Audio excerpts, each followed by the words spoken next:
Hello students, निश्चय IAS के YouTube programme में आपका स्वागत है। आज करंट अफेयर्स में हम आपके लिए बहुत ही रोचक जानकारी लेकर आए हैं और बहुत ही रोचक टॉपिक है, बहुत ही चर्चित है आज के समय में। आप देख पा रहे हैं गाजा के लिए बोर्ड ऑफ पीस और भारत। जैसा कि अमेरिका के नेतृत्व में गाजा में जारी कन्फ्लिक्ट को मैनेजमेंट करने के लिए, कन्फ्लिक्ट को मैनेज करने के लिए एक बोर्ड ऑफ पीस का प्रस्ताव किया गया है और इसमें जो है कई देशों को आमंत्रण किया गया है इसमें शामिल होने के लिए। भारत को भी इसका शामिल होने के लिए निमंत्रण मिला है। तो हम इस टॉपिक में देखेंगे कि बोर्ड ऑफ पीस क्या है, किस तरीके से वर्क करेगा, इसकी फंक्शनैलिटी क्या होगी और किस तरीके से जो है द्वितीय विश्व युद्ध के बाद संयुक्त राष्ट्र सुरक्षा परिषद से के विकल्प के तौर पर या उससे इतर जो है कहीं भी कॉन्फ्लिक्ट को शांत करने के लिए बोर्ड ऑफ पीस को एक अस्तित्व में लाया जा रहा है। तो किस तरीके से जो है ये मैकेनिज्म, अलग तरीके का मैकेनिज्म उभर रहा है और किस तरीके से ये बहुपक्षवाद, जो अंतर्राष्ट्रीय राजनीति में बहुपक्षवाद का बहुत ही महत्व है, उसको जो है कहीं ना कहीं चैलेंज करेगा, उसको चुनौती देगा। तो इन सारे मुद्दों पर हम समझेंगे। साथ ही हम देखेंगे कि इसमें जो है भारत के पास क्या विकल्प है, मतलब भारत का स्टैंड क्या होता है। ये तो पता ही है कि भारत का स्टैंड क्या है गाजा को लेके, फिलिस्तीन को लेके या इजराइल को लेके। तो उस कॉन्फ्लिक्ट पे भारत के स्टैंड को भी देखेंगे। और जब अमेरिका के नेतृत्व में बोर्ड ऑफ पीस के लिए भारत को आमंत्रण किया गया है इसमें शामिल होने के लिए, तो भारत के पास विकल्प क्या क्या है। साथ ही हम देखेंगे कि बोर्ड ऑफ पीस के लिए क्या क्या चुनौतियां हैं और क्या क्या संभावनाएं हैं। तो आइए इस पे हम चर्चा करते हैं इस मुद्दे पर विस्तृत रूप से। और कृपया शुरू से अंत तक आप बने रहिएगा वीडियो में। बहुत ही रोचक और यूजफुल आपके लिए होने वाला है। यूपीएससी एग्जामिनेशन के दृष्टिकोण से पेपर 2 से संबंधित है, सामान्य अध्ययन के। देखिए, जैसा मैंने बताया ही इसका आपको संदर्भ कि अमेरिका के राष्ट्रपति डोनाल्ड ट्रंप के नेतृत्व में जो है इसका बोर्ड ऑफ पीस का जो प्रस्ताव किया गया है और भारत को भी इस पे निमंत्रण दिया गया है। साथ ही जो है ये जो है मल्टीलेटरल संस्थानों, खासकर यूनाइटेड नेशंस के बाहर ग्लोबल गवर्नेंस को फिर से बनाने की अमेरिका की बड़ी कोशिशों के साथ मेल खाती है। जो मैंने आपको बोला कि जो सुरक्षा परिषद है यूएनओ का, उससे बाहर जाकर जो ग्लोबल गवर्नेंस है, ग्लोबल गवर्नेंस को, जो जैसा कि अमेरिका का ऐसा एक उद्देश्य भी है, ऐसा अभी जो है कोशिश भी हो रही है कि इससे बाहर हम जाकर जो है किसी प्रकार का जो है उद्देश्य हासिल करें। तो उस कोशिश में ये आ रहा है। और उसके बाद मैंने बताया कि द्वितीय विश्व युद्ध के बाद जो है अंतर्राष्ट्रीय व्यवस्था के भविष्य पर, खासकर संयुक्त राष्ट्र परिषद की प्रासंगिकता और अधिकार पर एक वैश्विक बहस छेड़ दी है। मतलब एक तरीके से जो संयुक्त राष्ट्र सुरक्षा परिषद का जो अधिकार है या बहुपक्षवाद को बनाए रखने का जो अधिकार है, उस पर भी यह बहस जो है शुरू हो गई है। तो हम आगे देखते हैं कि बोर्ड ऑफ पीस जो है क्या है। गाजा के लिए ट्रांजिशनल गवर्नेंस, स्थिरीकरण, पुनर्निर्माण की देखरेख करना। जो गाजा में जो डिस्टरबेंस हुआ है, जितनी भी चीजें जो है जो युद्ध में जो क्षतिग्रस्त हुआ है, तो उसको जो है वहां जो है जो संक्रमण के दौरान जो है जो गवर्नेंस को सुनिश्चित करने का ये कार्य करेगा। इसको अलावा स्थिरीकरण, मतलब वहां स्थिरता लाएगा। इसके अलावा जो वहां जो रिकंस्ट्रक्ट, जितने भी वहां पे जो इंफ्रास्ट्रक्चर का नुकसान हुआ है या फिर जो युद्ध में क्षतिग्रस्त सारी चीजें हो गई है, उसका जो है पुनर्निर्माण करेगा। इसके अलावा एक अस्थायी, अस्थायी टेक्नोक्रेटिक, जो टेक्नोक्रेटिक मतलब कि जो टेक्नोलॉजी से संबंधित लोग हैं, जो वहां पे जितने भी प्रौद्योगिकी का इस्तेमाल करेंगे उसको स्थापित करेंगे। गैर राजनीतिक फिलिस्तीनी प्रशासन की देखरेख करना, जो मतलब गवर्नमेंट से संबंधित नहीं होगा, गैर राजनीतिक होगा, वो ऐसी प्रशासन का देखरेख करेगा। उसी तरह जब तक फिलिस्तीन अथॉरिटी संस्थागत सुधार को पूरे नहीं कर लेती है, तब तक पुनर्निर्माण के लिए फंडिंग का प्रबंधन भी ये करेगा। मतलब फिलिस्तीनी अथॉरिटी जब तक जो है संस्थागत सुधार को पूरा नहीं कर लेती है, तब तक जो है बोर्ड ऑफ पीस जो है इसमें जो है फंडिंग यानी वित्तीय व्यवस्था इसका करेगा। ठीक है। उसी तरह ट्रंप अब इस गाजा विशिष्ट तंत्र को एक वैश्विक संघर्ष समाधान टेम्पलेट के रूप में विस्तार देना चाहते हैं। तो वही कहने का मतलब है कि कॉन्फ्लिक्ट जो उत्पन्न हुए हैं विश्व में कहीं पर भी, वो कॉन्फ्लिक्ट को एक समाधान के रूप में इसको जो है पेश कर रहे हैं हमारे जो है अमेरिका के राष्ट्रपति ट्रंप। ठीक है। इसकी अध्यक्षता अमेरिकी राष्ट्रपति डोनाल्ड ट्रंप करेंगे। यह बहुत जानकारी महत्वपूर्ण है कि जो बोर्ड ऑफ पीस का गठन किया जाएगा, इसकी अध्यक्षता जो है अमेरिका के राष्ट्रपति करेंगे। इसके सदस्यों में चुने हुए आमंत्रित देश और वैश्विक नेता जैसे टोनी ब्लेयर शामिल हैं। यह सार्वभौमिक सदस्यता पर आधारित न होकर केवल आमंत्रण पर आधारित निकाय के रूप में काम करेगा। ठीक है। अब देखिए, जो कॉन्फ्लिक्ट है गाजा में, उससे संबंधित संयुक्त राष्ट्र में भी कुछ प्रयास किए गए हैं कि कॉन्फ्लिक्ट को किस तरीके से वहां पे मैकेनिज्म के द्वारा शांत किया जाए। तो उस मैकेनिज्म में यूनाइटेड नेशन सिक्योरिटी काउंसिल संकल्प 2803 2027 तक गाजा के संक्रमण की देखरेख के लिए एक बोर्ड का अधिकृत किया। ये आपको जानकारी बहुत ही महत्वपूर्ण है, ये फैक्चुअल जानकारी है जो कि पीटी में भी पूछ सकता है। जैसे आप देख पा रहे हैं कि यूनाइटेड नेशन सिक्योरिटी काउंसिल संकल्प 2803, कभी कभी यूपीएससी एग्जामिनेशंस में पूछ देता है कि यूनाइटेड नेशन सिक्योरिटी काउंसिल संकल्प 2803, किसी प्रकार के भी संकल्प का नंबर देकर 2803 जैसे यहाँ पे आपको दिख रहा है कि इससे इसका संबंध किससे है, तो आप इसके बारे में बता सकते हैं कि गाजा के संक्रमण से संबंधित या गाजा से रिलेटेड है। ठीक है, रूस और चीन अनुपस्थित रहे, लेकिन ग्लोबल साउथ के देशों ने इसके पक्ष में वोट दिया। जो ये संकल्प वहां शांति के लिए लाया गया था, कॉन्फ्लिक्ट को जो मैकेनिज्म के लिए लाया गया था, जो कॉन्फ्लिक्ट वहां पे संघर्ष चल रहा है उसको समाप्त करने के लिए या मैनेज करने के लिए जो लाया गया था, उसके लिए जो है रूस और चीन अनुपस्थित रहे थे। इस पे स्टैंड हमेशा लेते हैं ये रूस और चीन, जब अमेरिका कुछ या यूनाइटेड नेशन सिक्योरिटी काउंसिल में कुछ सुधारात्मक कदम उठाता है। तीन का अलग एक धारा है रूस और चीन का, ये अपनी धारा में ही रहते हैं। ठीक है, हालांकि ग्लोबल साउथ के देशों, ग्लोबल साउथ मतलब भारत जैसे देश और भी जो देश हैं, उन्होंने इसका जो है ब्राजील है और भी जो ग्लोबल साउथ के विकासशील देश है, इसके पक्ष में वोट दिया था। अब आता है कि जो भारत को जो आमंत्रण मिला है इसके लिए, जो अभी जो गठन किया जा रहा है, उसमें जो है भारत के सामने कौन सा प्रश्न है और कौन सा जो है इससे जो है आगे तर्क निकलकर सामने आ रहा है। देखिए, पहला आ रहा है रणनीतिक तर्क। भारत को इजराइल और फिलिस्तीन दोनों के साथ ऐतिहासिक संबंधों और विश्वसनीयता, साथ ही अमेरिका के साथ अपनी रणनीतिक साझेदारी के कारण एक प्रमुख भागीदार के रूप में देखा जाता है। जो सबसे बड़ी जो बात आ रही है, जो भारत को आमंत्रण मिला है बोर्ड ऑफ पीस में शामिल होने के लिए, तो भारत जो है इजराइल का भी दोस्त है, फिलिस्तीन के साथ भी भारत के वर्षों से संबंध रहे हैं और अमेरिका का भी स्ट्रेटेजिक अलायंस है। तो इन सारी चीजों को देखते हुए ये एक कहा जा सकता है कि रणनीतिक तर्क से संबंधित जो है प्रश्न उत्पन्न हो रहा है कि भारत इसमें कौन सा स्टैंड लेगा, जब इसमें बोर्ड ऑफ पीस में शामिल होगा कि नहीं होगा, जब इसके सामने तीनों जो है इस तरीके से तीनों से इसका जो है इस तरह का एक प्रगाढ़ संबंध है भारत का। हाल के दिनों में इजराइल से भी बहुत अच्छा संबंध हुआ है, खासकर जब मोदी जी जब से प्रधानमंत्री बने हैं। फिलिस्तीन से हमारा वर्षों से संबंध रहा है, अमेरिका के हम ऑलरेडी स्ट्रेटेजिक अलायंस है ही है। इसके अलावा आप देखिए भारत का आधिकारिक रुख पे भी हम देख लेते हैं कि भारत का इस पे जो आमंत्रण मिला है बोर्ड ऑफ पीस में शामिल होने के लिए, उसमें भारत ने कोई आधिकारिक कुछ रुख लिया है क्या?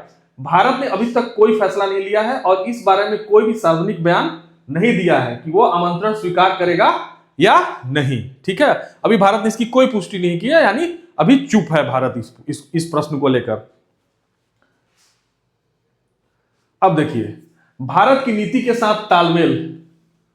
भारत ने बार बार दो राज्य समाधान के लिए अपने समर्थन की पुष्टि की है और अस्थायी शांति के आधार के रूप में इजराइल के साथ एक संप्रभु फिलिस्तीन राज्य की मांग की है। जो वहां पे कॉन्फ्लिक्ट है, उस कॉन्फ्लिक्ट का जो भारत हमेशा से समर्थन इस तरीके से करता आया है कि वहां पे टू नेशन थ्योरी का वो समर्थन करता है कि जैसे इजराइल के साथ साथ संप्रभु यानी सॉवरेन फिलिस्तीन का भी अस्तित्व हो, ताकि दोनों इस कॉन्फ्लिक्ट का अच्छे से मैनेजमेंट किया जा सके, इस संघर्ष का अच्छे से समाधान किया जाता रहे। भारत का इस पे हमेशा से यही मांग रही है। रणनीतिक मूल्यांकन।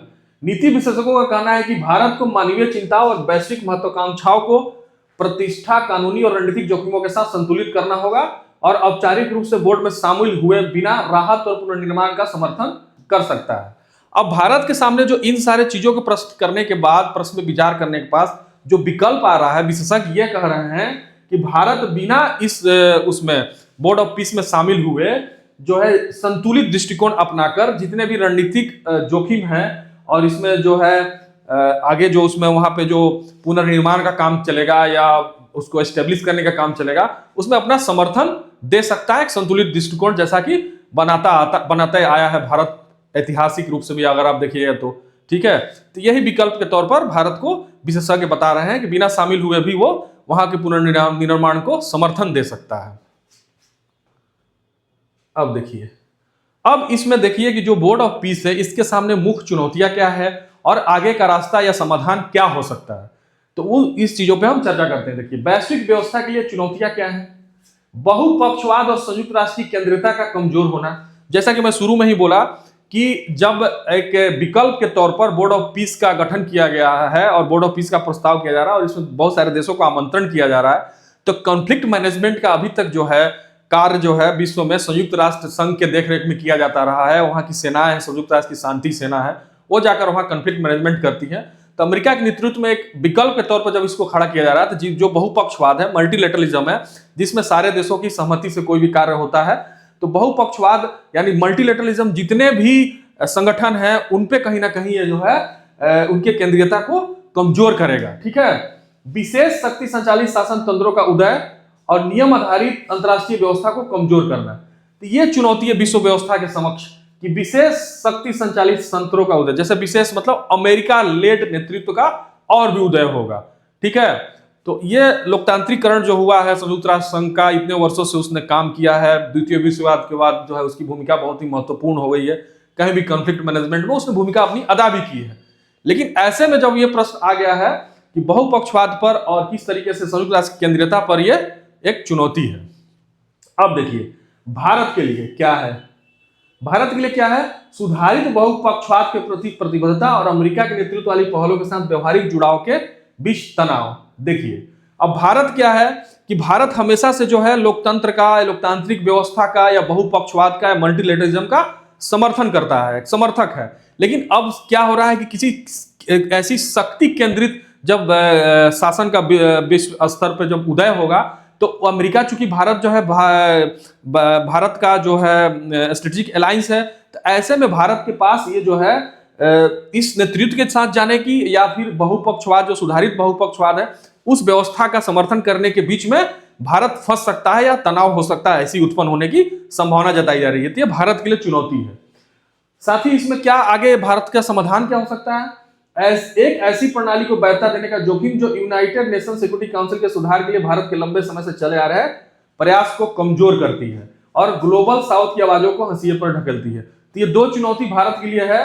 एक तो चुनौती मैंने आपको बताया कि बहुपक्षवाद को जैसा समर्थन करता है, अब अमेरिका के नेतृत्व में इस तरह की अगर पहल की जा रही है, तो भारत किस तरीके से इन दोनों प्रश्नों के बीच में अपने आप को पाएगा, ये चुनौती है।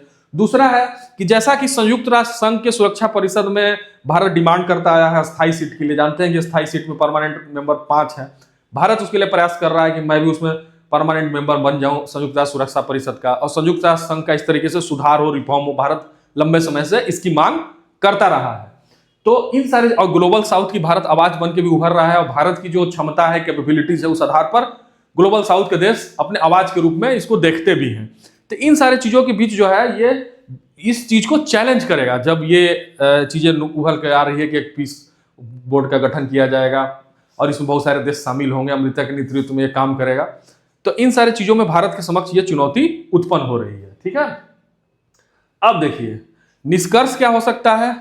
गाजा के लिए शांति बोर्ड में शामिल होने के लिए भारत को मिला निमंत्रण नई दिल्ली को वैश्विक कूटनीति में एक महत्वपूर्ण मोड़ पर लाकर खड़ा कर दिया है। ठीक है, हालांकि यह पहल संघर्ष प्रबंधन यानी कॉन्फ्लिक्ट मैनेजमेंट में लचीलेपन और निर्णयकर्ता का वादा करती है, लेकिन यह संयुक्त राष्ट्र के नेतृत्व वाली बहुपक्षीय व्यवस्था के लिए एक मौलिक चुनौती भी पेश करती है, जिसका भारत लंबे समय से बचाव करता रहा है। ठीक है, अब मान लीजिए कि जो संघर्ष प्रबंधन का काम, जैसा कि सवाल मैंने उठाया भी कि संघर्ष प्रबंधन का काम यूनाइटेड नेशन सिक्योरिटी काउंसिल करती थी, अब वो जो है संघर्ष प्रबंधन का काम जो है एक इस तरह की जो बनाया जा रहा है ग्रुप वो करेगा। तो ये कहीं ना कहीं जो बहुपक्षीय व्यवस्था थी यूनाइटेड नेशन सिक्योरिटी काउंसिल के नेतृत्व में, उसको जो है चुनौती पेश कर रहा है। तो भारत क्या है कि ये बहुपक्षवाद नामक संस्थाओं का भारत हमेशा से समर्थन करता आया है, तो ये चुनौती बहुत बड़ी चुनौती होगी।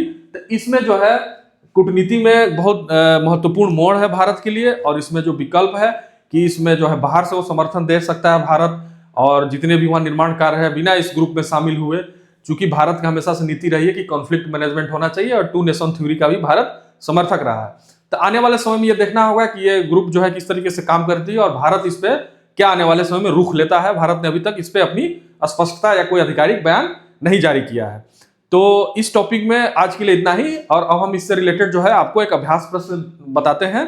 देखिए, अमेरिका के नेतृत्व वाली बोर्ड ऑफ पीस का यूएन अप्रूव्ड गाजा विशिष्ट मैकेनिज्म को एक बड़े अंतरराष्ट्रीय संगठन में बदलने से भारत के लिए संस्थागत और नीतिगत चुनौतियां खड़ी हुई है, चर्चा कीजिए। इस तरह के प्रश्न जो है यूपीएससी में पूछे जा सकते हैं, क्योंकि किस तरीके से भारत के लिए संस्थागत और नीतिगत चुनौतियां बनेगा जो वहां पे कॉन्फ्लिक्ट मैनेजमेंट के लिए जो अमेरिका के नेतृत्व में जो बोर्ड ऑफ पीस का गठन किया जा रहा है, और इसकी जो भूमिका बताई जा रही है कि जो है यूनाइटेड नेशन सिक्योरिटी काउंसिल से भी बड़ी हो जाएगी। तो इन सारे चीजों को देखते हुए जो भारत के सामने जो चुनौतियां खड़ी होगी संस्थागत और नीतिगत, उन चुनौतियों को आपको इसमें चर्चा करना है, जो कि मैंने आपको बताया भी इस टॉपिक में। तो आप लिखने का प्रयास कीजिएगा इस प्रश्न का, ये प्रश्न आपको काफी हेल्प करेगा।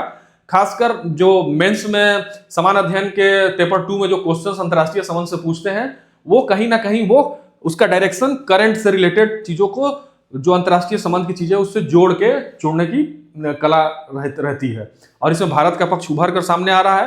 तो जरूर से जरूर इस तरह का क्वेश्चन पूछा जा सकता है। तो अपनी तैयारी इस तरह से आप जारी रख सकते हैं और सफलता की ओर आप बढ़ सकते हैं। तो आज के लिए इतना ही, मिलते हैं नेक्स्ट क्लास में किसी नए टॉपिक के साथ। Thank you so much.